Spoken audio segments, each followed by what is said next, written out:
La rue, c'est l'école de la survie. Mais parfois, c'est aussi l'école de la douleur. Voici l'histoire de Naël et de son gang. Épisode 3, l'attente. Arrivant devant la maison de Victorine, Naël ressentit une impression bizarre. D'ordinaire, il n'aurait pas hésité à rentrer dans une maison par effraction, en menaçant même avec une arme blanche, les gens qui y habitaient dedans.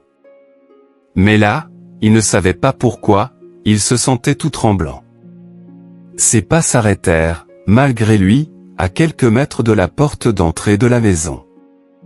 Ne voulant pas se faire remarquer, il se cacha derrière un buisson, et aperçut, de là où il était, à travers une fenêtre de cuisine, une femme voilée tout en noir, qu'il supposa être la sœur de Victorine. Après quelques minutes d'attente, dans cette position, il sentit une main d'homme se poser sur son épaule. Puis, l'homme lui prit les deux bras pour lui mettre derrière son dos et lui fit plier les genoux jusqu'à terre. « Tu cherches quoi, garçon ? Tu ne sais pas qu'il est défendu d'entrer dans une propriété privée. » Naël, qui n'était jamais perturbé par quoi que ce soit, se sentit, cette fois-ci, un peu déconcerté devant cet étrange monsieur, qui lui parlait en tamazight, la langue kabyle, sa langue maternelle, avec la voix d'un vieil homme. D'où savait-il son origine ? Je ne savais pas, tu pensais faire quoi ? Rien, rien du tout. Je me suis perdu, c'est tout. Laissez-moi partir. Pas du tout convaincu par une telle réponse, l'homme insista. Dis-moi ce que tu faisais là. Sinon, j'appelle la police. Comme Naël ne lui répondait pas et commençait à se débattre, l'homme continua de lui parler en lui serrant les bras un peu plus fort derrière le dos jusqu'à lui faire mal. Entre deux grimaces de douleur, Naël essaya de se justifier. Je n'ai rien fait, je vous jure. Alors, pourquoi tu es là ? Tu viens d'où ?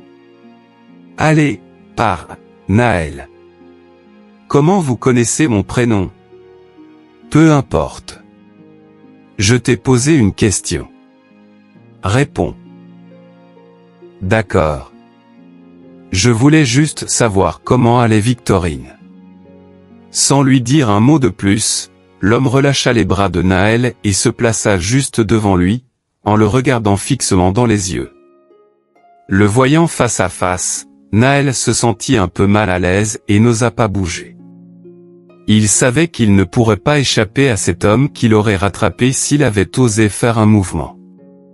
Peut-être même avait-il une arme sur lui. Alors, il ferma les yeux de dépit et attendit quelques secondes, le cœur battant, ne sachant pas ce qui pourrait lui arriver. À sa grande surprise, il ne se passa rien et lorsqu'il rouvrit les yeux, l'homme n'était plus là. Naël regarda alors partout autour de lui mais il n'y avait plus personne. Un peu choqué par ce qu'il venait de vivre, il se releva et courut à toute vitesse, dans la rue, sans se retourner. 30 minutes après, il arriva au hangar, tout en sueur. Quand les autres le virent arriver, tout pâle et transpirant, ils se demandèrent ce qui lui était arrivé mais ils ne lui posèrent aucune question. Ils attendirent juste qu'il les salue et leur dise quelque chose. Reprenant un peu ses esprits, Naël les regarda tous les uns après les autres, comme s'il faisait une inspection générale, et se fuma un joint pour se détendre un peu. Comme à son habitude, Farida, lui faisant les yeux doux, lui apporta une bière bien fraîche, mais il ne jeta même pas un regard sur elle. Celle-ci, un peu vexée, ravala sa fierté et alla s'isoler dans son coin. Certainement, elle avait nourri trop d'espoir en lui lorsque 2 ou 3 fois, par déception ou par ennui, après le départ de Naïma, il s'était rapproché d'elle en lui faisant miroiter monts et merveilles. Plusieurs fois, quand Naël la voulait à disposition, ils avaient couché ensemble mais dans ce milieu-là, il valait mieux ne pas s'attendrir. Les choses pouvaient changer rapidement du jour au lendemain. Farida l'avait appris à ses dépens. Mais, Elle avait besoin d'argent et pour lui, elle aurait fait n'importe quoi. Lorsque Nahel la fit prendre son sac pour sortir, il la rappela d'un ton plutôt agressif. « Hey, Farida, où tu vas comme ça? J'ai quelque chose pour toi. » Se pinçant les lèvres, Farida se retourna vers lui et reposa son sac. Nahel avait toujours été le plus beau des garçons de la bande.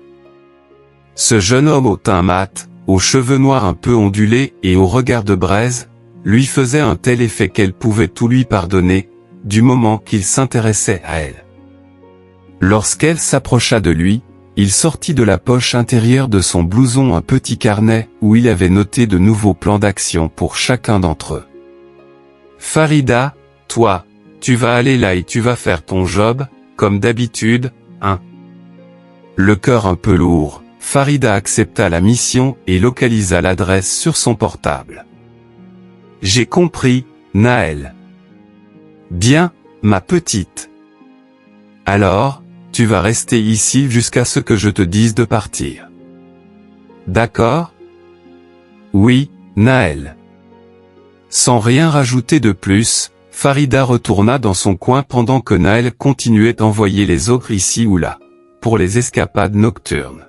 « Tariq et Ayan, vous savez ce que vous avez à faire? »« Oui, oui Nahel. »« Très bien. Alors, tenez-vous prêts pour 22 heures. Ahmed et moi, on vous rejoindra au port, un peu plus tard, vers les 23h30.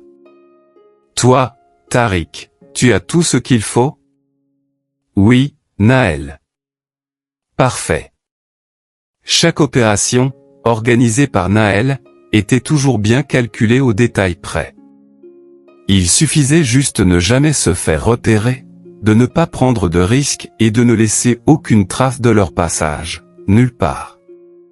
Chacun devait faire au détail près tout ce que disait Nahel, sans broncher.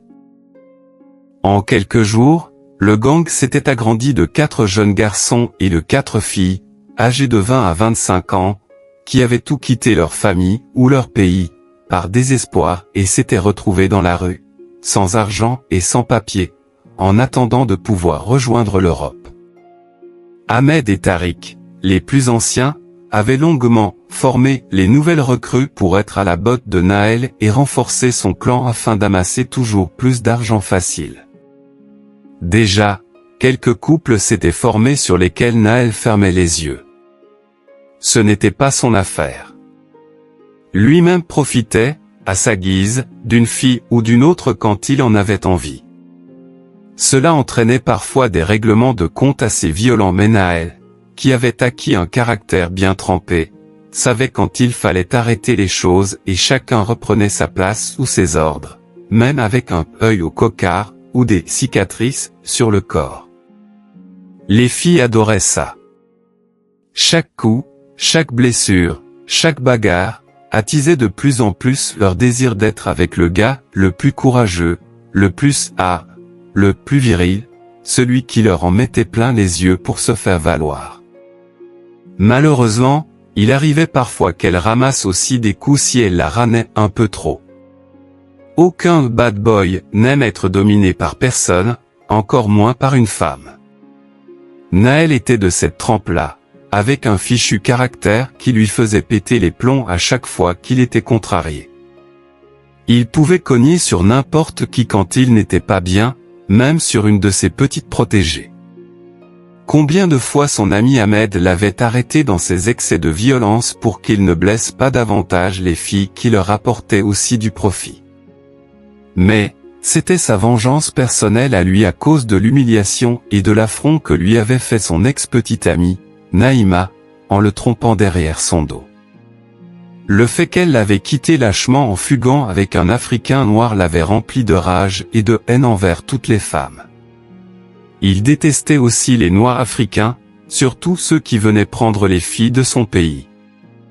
Dans son gang, il y avait Ammar et Hassan qui étaient venus directement du Nigeria et puis, aussi Yassine, originaire du Tchad, un homme de 23 ans, de haute taille. Yassine était déjà marié dans son pays d'origine et il avait aussi 2 enfants en bas âge qu'il avait laissés au pays, avec leur mère. Il pensait que fuir son pays allait être une survie pour eux, mais ce n'était pas moins sûr. Comme ses compagnons d'infortune, il avait rejoint Alger par ses propres moyens, en espérant gagner l'Europe, un jour. Les méprisant dans son cœur, Naël n'avait qu'une hâte, de les voir déjà loin de lui, mais il avait encore besoin d'eux. Lui, non plus, ne voulait pas rester dans cette cité de malheur, qui avait brisé tous ses espoirs. Cette nuit-là, en se dirigeant en moto vers le port d'Alger avec Ahmed, pour rejoindre Tariq et Ayan, le beau visage de Victorine lui revint en mémoire. Dans l'obscurité profonde de la nuit aussi sombre que son propre cœur, troublé par cette vision soudaine, il lui semblait que ce visage lui parlait encore, au point de lui faire perdre le contrôle de lui-même. Plongé dans ses pensées, il accéléra brusquement, ce qui fit réagir Ahmed, qui était assis à l'arrière de la moto et écoutait tranquillement cette musique rail préférée. Pris de panique, celui-ci éteignit son lecteur MP3 et se cramponna à Naël, qui, sentant la pression de ses mains sur son abdomen, stoppa net la moto en freinant d'un coup au milieu de la route. Puis, il roula, quelques mètres de plus, pour se garer sur le bas-côté de la route.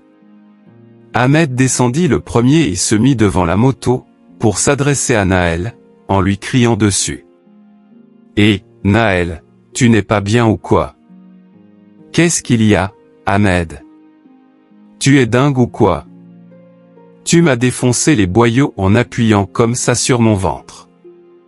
C'est toi, Naël, qui est dingue. Tu as vu ce que tu as fait? J'ai fait quoi? Tu aurais pu nous tuer. Tu es défoncé ou quoi? Non. Tu as accéléré et tu as failli nous dévier de la route, avec des zigzags. Et, mon pote, réagis là. Voyant Naël un peu évasif et peu conscient de la situation. Ahmed le secoua un peu. Allez, va à l'arrière, je reprends la main. Mais Naël, un peu choqué par ce qui venait de se produire, surtout qu'il aimait bien Ahmed, avança de quelques pas en laissant son copain le suivre à pied avec la moto.